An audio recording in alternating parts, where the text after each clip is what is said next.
So, one interesting, very, an important sideline to Taxi.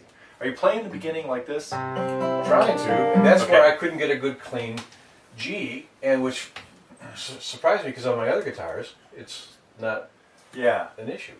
Is that what I have in the lesson? Yeah. To play the beginning part like that? And C, Yeah.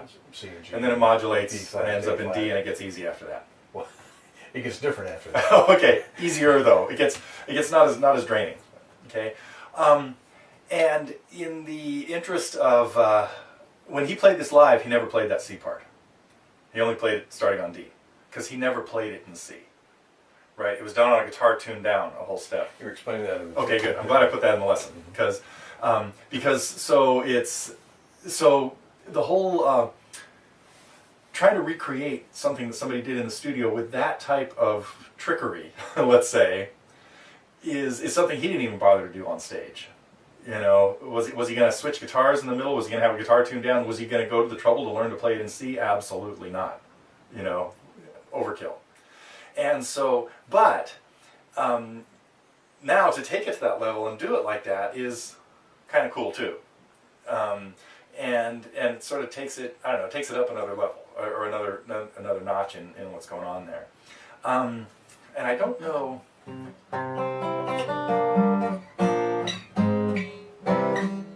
Yeah, God, and even that you can't even play an open C here and get that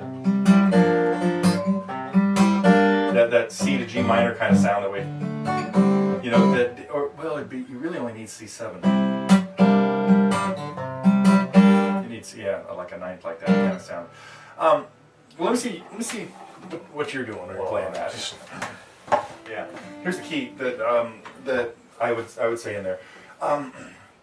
Your first finger, well, when you're making a bar with your first finger, there are going to be weak spots in the finger. There are going to be notes that are not going to sound as good as others.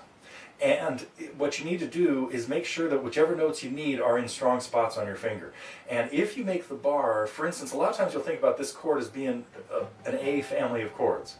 And you might figure, oh, I only need to bar to the 5th string because that's all I'm not even going to play the 6th string. And this is really fighting a losing battle because there's no way you can get the kind of strength in this part of your finger on those 5 strings that you could in this part of your finger on the same 5 strings. So making the bar bigger is the first key. And now, see, as soon as you did that, it made you hit the 6th string in the bass because, you know, it's like the bigger bar and you're thinking, oh, that's what I would do if I was playing a bar when I needed the 6th string. See? Don't forget the first bass note is the 5th string, though. Yeah. We're there for a second. Where this chord came from, when you played that E7 you played up here a minute ago. Yeah, 1 fret higher for E, right? Okay, why is that E7? Like, where did that come from? E7? Well, there's an E. Okay. So there's that would be, what is that note? So more generally, what family is this from? Why? Yeah. So that's more